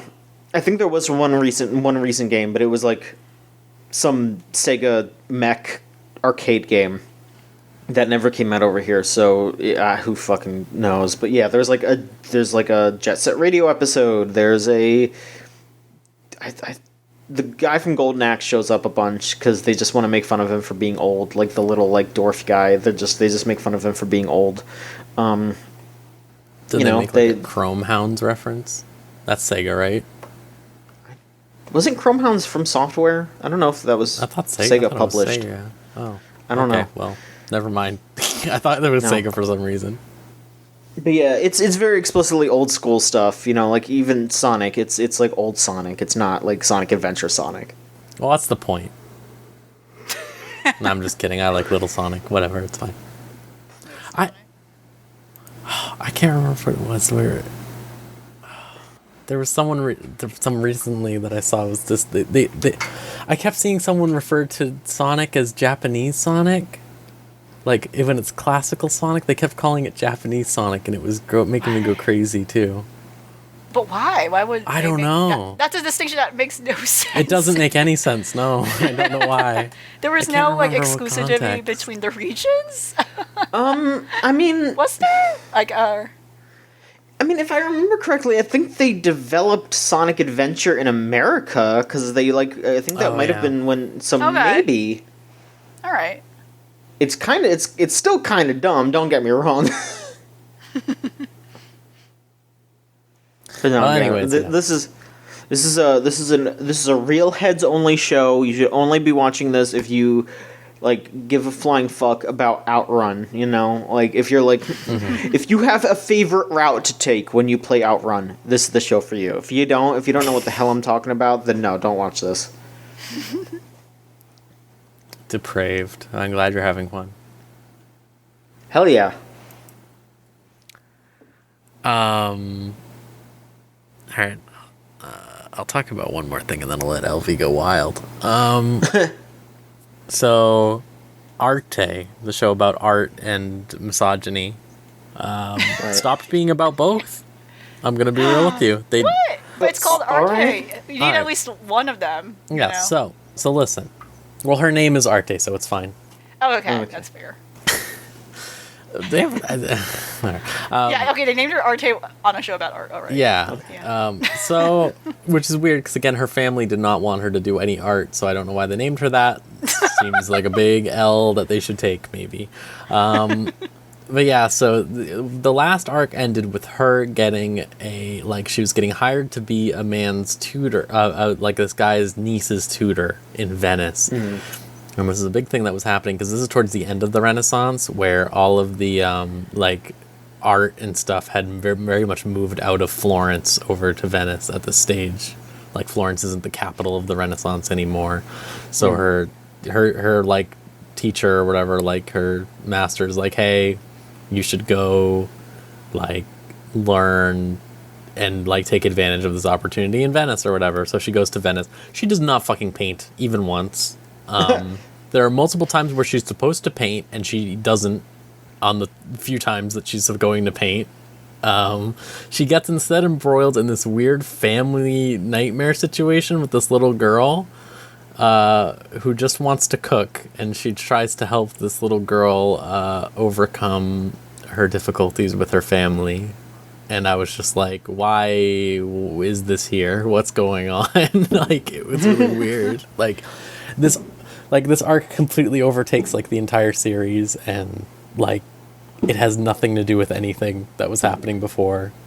They don't even particularly like broach like the fact that she's like a noble woman or whatever, stuff like that. Like it's just like it's weird. I don't know why they did it. Like the arc finished and I just sat there just sort of like where's the art? Why is this happening? I thought this was the art show. Like, what? It was so weird. Like, I don't know if now it's going to get back to it or not, because I think they're saying, like, she's going to go home now or whatever, which I'm going to be like, wow, her teacher's going to be fucking pissed at her because she did not learn anything about art and didn't take advantage of any opportunities at Venice. She could have just stayed home. It's really weird. But yeah, it's a really weird show. I don't know. I still think it's weird that they're doing a crossover with that and Villainous. I'm not really sure what the parallels are. But Not even setting or time or reality. nothing. They're women, I guess. I don't know. fighting misogyny, I guess. I wouldn't say Katarina fights misogyny. I'd say everyone just sort of like bends over to let her do anything all the time. Yeah. It almost feels like a matriarchal society, if I'm being real with you, from everything we've seen. Like, her mom is like the be-all, end-all. Yeah, her mom is the only one who's most active. And like, at the school, like, it's all the women fighting. The guys are just hanging out. Yeah. That reminds me of that bit where, like, they were like, oh, we're going to have a slumber party. And villainous, I mean. And they like, you guys should have a slumber party too. And all the guys are like, listen, we don't like each other. Like, I just responded, like, we're just hanging out. Because... yeah. Which is also very funny, because I think it's very funny that they move in a herd or whatever. Like, all of her, like... Yeah, her harem like, or whatever. Yeah. They just move in one giant mass of 9 people down like the street. Like a flock of sheep now. Like, but I like how they're not like... I like how they still like... They still like this, distinguish them too. Like, they, they're not like just like comedic, like, reduced to background characters. I think they still do a decent job of, like, once in a while, like, saying, yes, this person is still a character. But, that's a funny point to make, because I think the girls are good at, like, liking each other and loving each other, but they're still competitive over Katarina, but not in such a way where the guys are like, nah, that's gay, bro. Like, in comparison, right? Like, who are more typical, like, they're actually actively competing at each other's throat for this woman. Yeah. So. But I just like every time something's happening, they're all so slow to get there when it's happening to Katarina, because they're all there at once. They have to pick each other up like it's a JRPG party right. assembling or whatever. They can like, never... oh shoot, she's in trouble. Yeah. Better get all 8 people together. Look at the recent episode, they're like, why are they all together? Yeah, like... why do they all show up? Don't they have different class schedules? What? No. What? They're like, oh, we're not friends, but why are you all hanging out? Oh. It's good. I like it. It's good. But yeah, that's all I have to say about Arte. So LV, what's going on with fucking what was it? Sing Yesterday? Is that what? Oh you my gosh. also had something else you wanted to talk about, but. Well, nothing is going on in Sing Yesterday, because no one's just getting laid. No one's fucking getting laid. No one's shit. nothing is. It's so sad. I mean, okay, so yeah, we're in the weird like, oh, everyone's just blue balls in each other point of this series, because everyone's like fucking confused, and they're like, oh, should I be with this person or not? And in the background, tragically, okay, the teenage girl, the crow hasn't. Okay, first of all, the crow hasn't resurfaced at all recently. I don't know where she keeps. They don't even show like where she keeps the crow. I don't understand the point of why she has a pet crow to be just like a quirky kind of like manic pixie dream girl kind of type. But the crow has yet to return. Like, I feel like with 10 episodes thus far, like, actually, was it 10 episodes? Yeah, 10 episodes thus far. The crow was only present in 2 of these episodes. I don't know what the crow's purpose is, besides the fact that it's just a quirky trait she has. We don't even see where the crow is stored, or like where she keeps the crow in her house. But anyway, she's just minding her own business, doing her thing, and it's like a very interesting juxtaposition where, in a way, we kind of want, they kind of want us to feel bad for her, because on the sideline, it seems like our main character and the teacher he has a crush on actually has something going on and developing. And the last 2 episodes were actually Christmas and New Year's episodes, but they were. What is it? What I liked it. Yeah, I don't know. We're like in summer. I don't know what's going on here. But what I kind of liked about them is that they were kind of nothing episodes, and that I think they were very good, or at least unintentionally, about kind of subverting these types of episodes we see a lot in anime, where they really do romanticize the culture phenomenon, where they are very, they're considered like, oh, these are romantic holidays, or like, oh, you got to spend it, with a lot of friends. I think the past 2 episodes, the tone of like how these characters are spending their holidays is very lonely. And I think it does a good job of conveying that, especially, even though the fact they might be hanging out with friends, it's still very lonely, in that, like, a lot of these characters are very uncertain about their future and, like, how they would like to move forward. There's, at some point, like, our main character was left alone with a teacher, and there's a whole dramatic thing where, like, it builds up this very good tension about, like, oh my gosh, are they, like, gonna kiss? Are they gonna do something? And, like, there's this whole thing where he just hugs her. But other than that, nothing happens. And he says, like, actually, like, which is kind of a very respectful thing he does. Is like, no, I'm going to go home alone. You know, he chooses not to stay with her. So there's this whole unresolved thing that keeps going.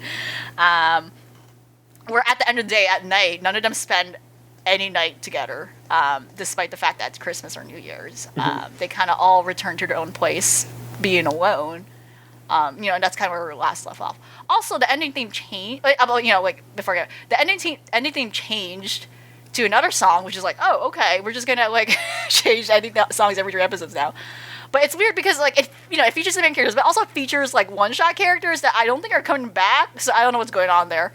But anyway, going back to what I was saying, I think the series is just doing a good job. I think of like conveying the themes it wants to convey.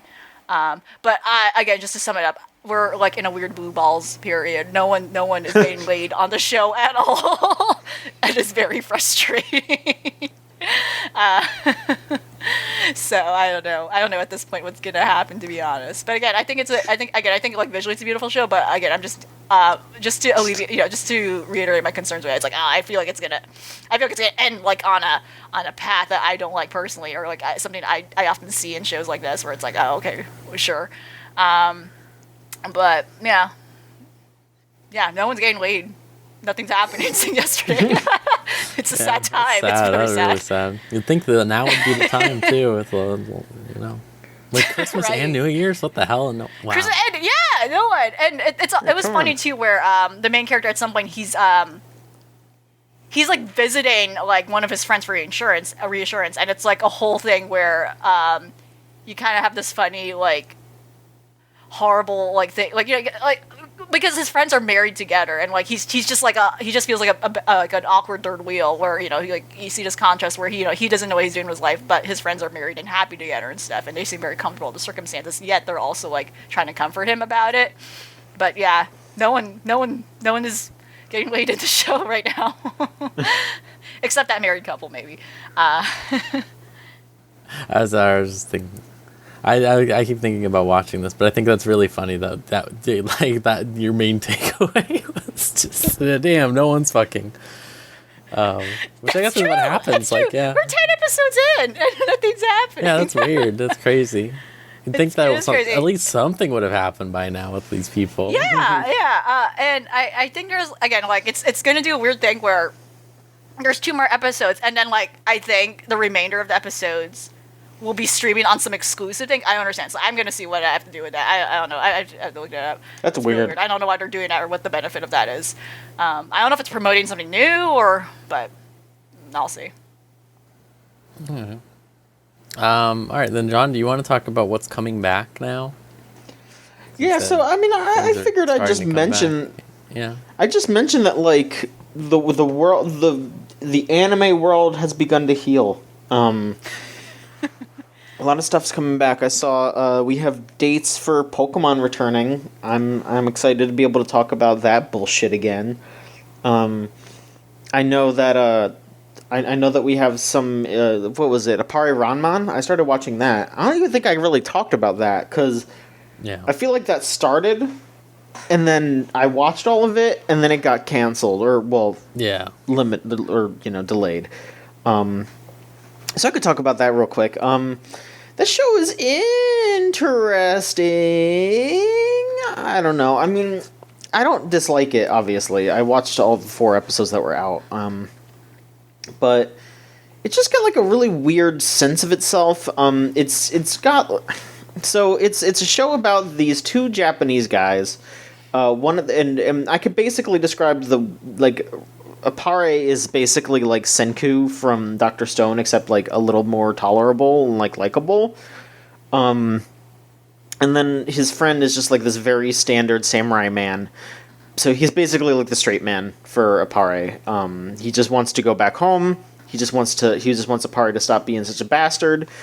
But Appare was going to get arrested for basically just being such a bastard and causing so much trouble. But he escapes on a steamboat that he invents, and accidentally takes the samurai guy with him, and so they end up in America, in LA, through a series of events. And so then they kind of just, a bunch of events occur, and they're like, all right, well, we're going to build a car to enter a race to make enough money to buy ourselves back a ticket to Japan. And so it's, it's more, Apare is doing it more as a challenge for his building. But the whole thing is just, a lot of the characters are just, like, very stereotypical in design. Like, it's very much just like, yeah, you could tell this lady's supposed to be a Chinese girl, because she's got, like, the Chinese buns, and she wears the, like, outfit, and here's this Native American character, can you tell? It's just, like, that kind of thing, and, like, they don't really play it in, like, a bad way. It's just like it's kind of like a punch out kind of thing, where it's less an overt racism and more of a just like it's too cartoony. Like it's very cartoony. It's very cartoony. Like, hey, check it out. This is how you can tell these characters apart, because like they're from all these different nations, and like when they sat down and did that, they were probably like, we need to make it so people can immediately tell that like this race with a bunch of different people, it's going to be worldwide, so you need to see all these different worldwide characters. And it's like, you could have done that without doing it this way, but I don't know. I mean, I think the characters are well written in a sense, at the least. So that is definitely a bonus.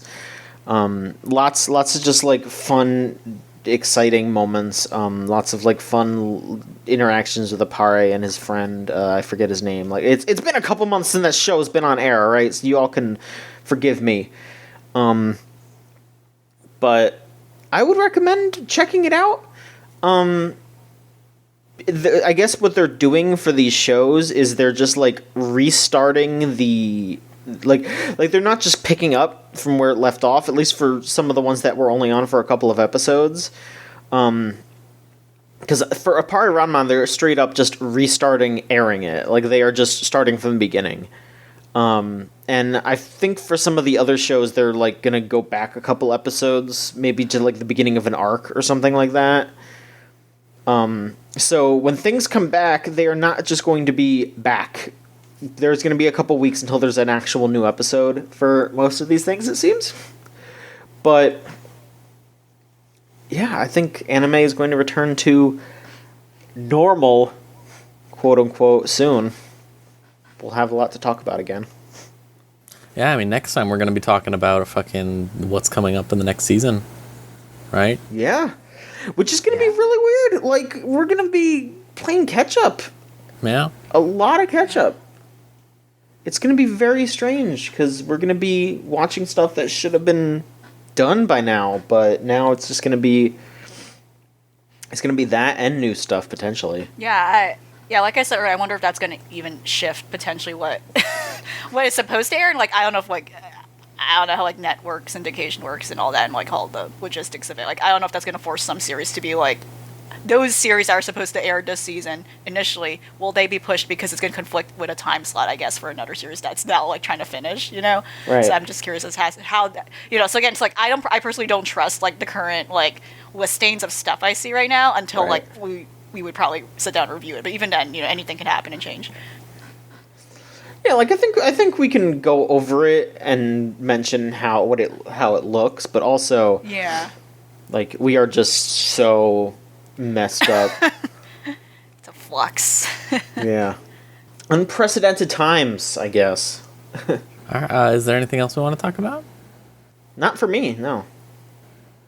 LV, do you have anything on? For now, no, it's fine. All right, then we can go to questions before the end. Then. Okay. Again, reminder, if you want to send in a question, it's videogamechoochoo.tumblr.com/ask for the podcast.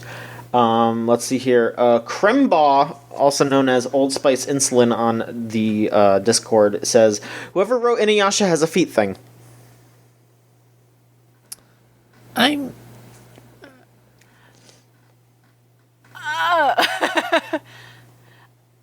I would just say that Rumiko Takahashi just has a lot of things. That's what I would say about her. Yeah, she does have a lot of things. Yeah. There's a lot going on with that woman. Yeah.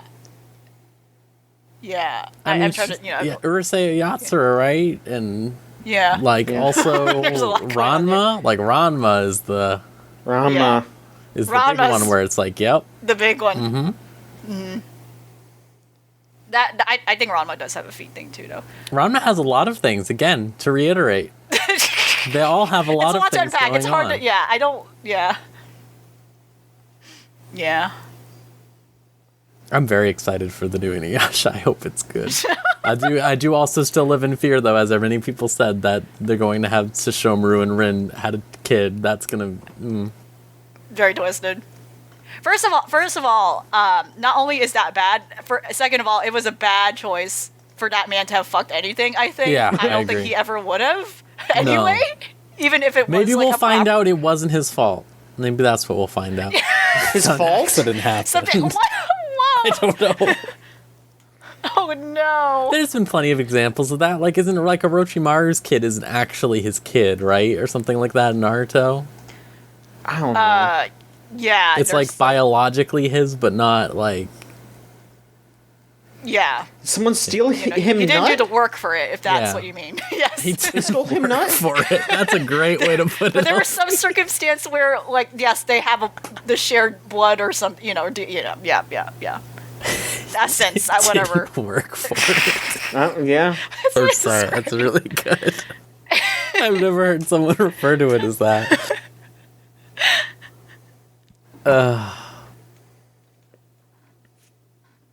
Next question, I guess. Anonymous just asks, what's the most important thing you'd like to see change in the anime industry?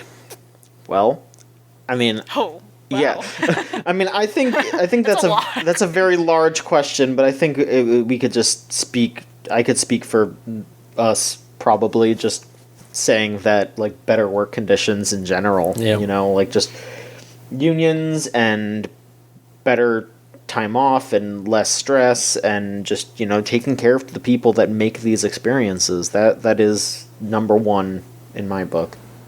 Yeah, we've already gotten, I think, a lot of good steps have been made in the recent years. Like, I remember when Kobayashi's Dragon Maid was coming out, and they were talking about how that was the first series KyoAni had finished, like, far in advance of it coming out. And, like, so they weren't rushing to release. And a lot of shows recently have copied that, I think. Like, we saw, like, a lot of things that weren't canceled this season. They were just like, yeah, that's because it's been done. It's fine. Like, it's all over or whatever. Like, we don't have to go and edit it. So it's good that, like, more stuff is getting like that. It's good that it seems like more shows are not being based off of Blu-ray sales, which is also good. that is not a thing that's happening. I noticed that because Fire Force is getting another season, and that sold the worst out of anything that has ever sold, I think, on Blu-rays. So Yeah. I'm glad that those things have changed. But I think in general, I think pay grades is probably the biggest thing. Yeah. Like, animators really need to be paid more for the amount of money that these things are making. Right.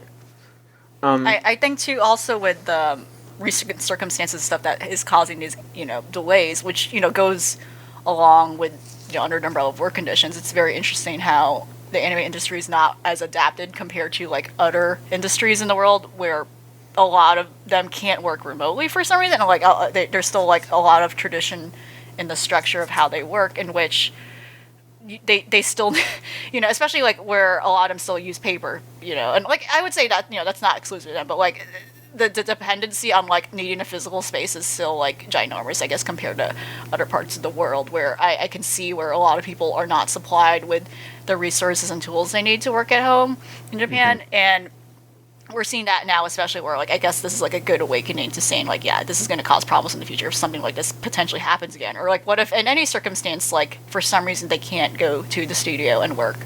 And I think that, I think, like, something like that, where adjusting properly their animators, and, like, just the industry in general, to be able to work efficiently, like, purely remotely, or even, like, through digital means, is something they should consider. Would open up the doors to also about being less exclusive, I think, which also kind of is a big problem with the anime industry. There's, like, a lot of people who are, who come from outside of Japan, who go to Japan to work in, but they end up making their own studios. A lot of them struggle with like actually getting in. And I understand kind of that prestige of like wanting to prioritize like your own, citizens for like employment and stuff like that, and for the arts industry and nurturing that. But also there's this whole thing too where I think like animation in general is like a very global wide collaboration. We see a lot of productions done in America and like other places, again, as I would say, where they often are very open and more fluid about working with freelancers from like other parts of the world. And like I think integrating that talent makes things more diverse, and that's like cool. It's cool and flexible. You can do that. Totally. So I think a lot about looking back on like this is like kind of like a thing to segue, but I think a lot about Studio Ghibli and how they struggled because they were very exclusive, and I think that was a big problem. Like there was a definite lack of talent about like the whole drama where like literally Miyazaki and other like noted names were the only people literally running the shows at the time, and that's a huge problem. Like, why is there a huge problem when it comes to not even you shouldn't even climb up a ladder? Like, why is there a huge problem when it comes to like evolving people and like getting new people in so like they can keep running the studio? Like that's like a whole big thing, I think. Like I think like this pandemic definitely has shaken up things in such a dramatic way where I think these executives need to realize, okay, this is like if this happens again, this is gonna be a huge problem, and we need to fix these the traditionalist ways of like how our industry works. Totally. I mean, a game-related example, but it's the one that I think has been one of the most vocal companies I've seen talk about it. But like the Final Fantasy XIV dev team has been talking about like how all of their work setup was so stupid beforehand, where it's like if anyone was ever sick and had to work from home or something like that, they ended up getting like delayed so much just because they set up so much of their infrastructure for no reason to be only accessible in person. And like that's why this stuff has been such a nightmare for them, like figuring it out, and it took so long for them to get everything handled. Because like, and they said like when they're talking about like they were like, this is a thing across like a lot of Japanese industry for some reason. Like everyone's fixated on the idea that you can only work here. Like we have to set it up to make sure that people have to work here, and it's there's also supposedly I think too about like the like business. Negotiations and like meetings it's very important for some reason where people have to be physically in the same space. I think that also was like a minor thing as well. The only things I can think of that were kind of immune to this was like the CGI 3D studios, the ones who can like, because in a way you have to have like the crazy like server farms and rooms to like for like to make a proper like so that's like they kind of have to have it set up things like VPN networks and stuff. So that's why on the upfront, if you're running a 3D studio, you need to have that shit. So like those people were fine and working and stuff. And then that's why we have stuff like the Ghost in the Shell show out of everything else. So that, alas, went on air as it should have been on Netflix. But anyway, the point being is like hopefully the 2D studios would adapt to that sort of same model at some point. Yeah. Totally. All right. This last part is not a question. It's actually an opinion. I should have maybe done this earlier, but you know what? Too late. This is from Gregory Zero as well. And he says, finished up season 1 of Mob Psycho 100, and while I found it more obviously enjoyable than One Punch Man, it still feels like a story written by one. The show may hit some nice strides during its episodic moments, but some episodes feel boring, and the large arc at the end of the show is middling overall. Show looks absolutely gorgeous at times, and I'm still looking forward to season 2 for now. Oh yeah, I think season 2 definitely like is a huge up step too. Totally, yeah. From our it's like wow, this is like it's like a series that actually improved as you go along. Yeah. With more episodes, I think that's totally that's great. I do kind of get what they're saying though, because there is a lot of like I wouldn't say there's entire episodes in Mob Psycho where nothing happens, but it's like there's like pockets of like 4 minutes in like every episode where nothing happens a lot of the time. Not that nothing happens, but something that's completely like not it did not need to be this long. Or just like weirdly like put in. Like that's how I felt about season 1 and even parts of season 2 that I was watching.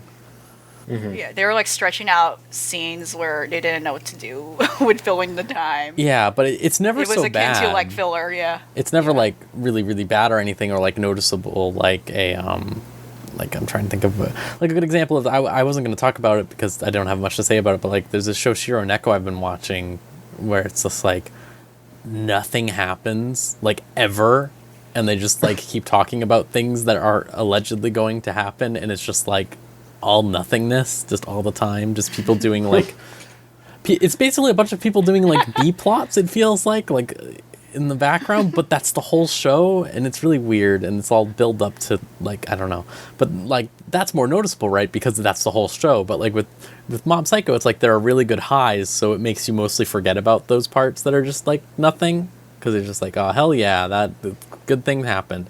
But like yeah, when I was especially watching season 2 recently, I was like thinking about how like so much of it is like there's just like these long stretches in the middle of episodes where nothing happens, and like it all adds up in the end to feel like really weird.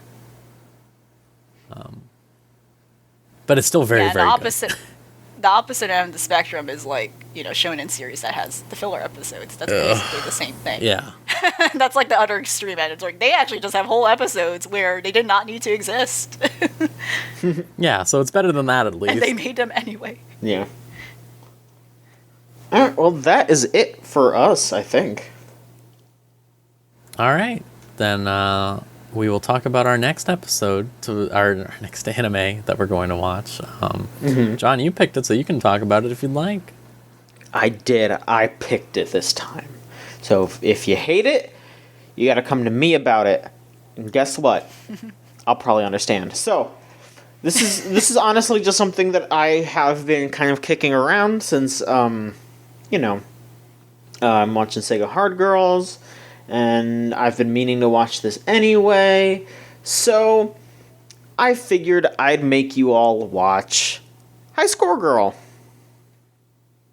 Now, for those of you who don't know what it is, it's a love story about a boy and a girl who meet playing old school arcade games. I think it's set during the time of those games being new, so we're talking like Street Fighter and Fatal Fury and, you know, even weirder stuff like Fighter's History and shit like that.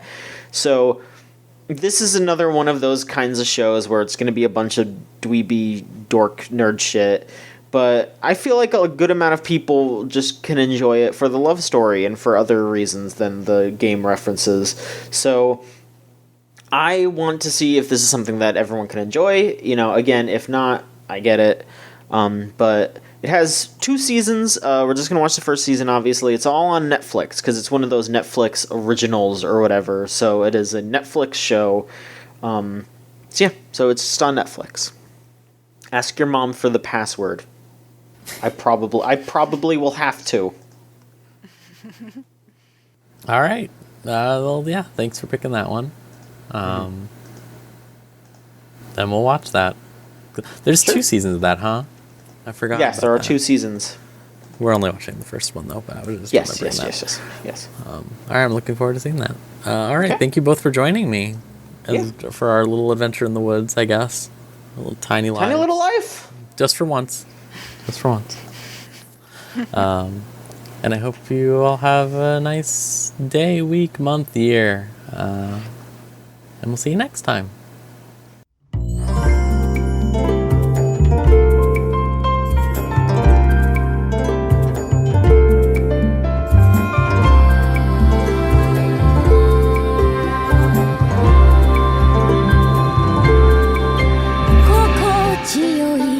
風吹いたら外でご飯食べよう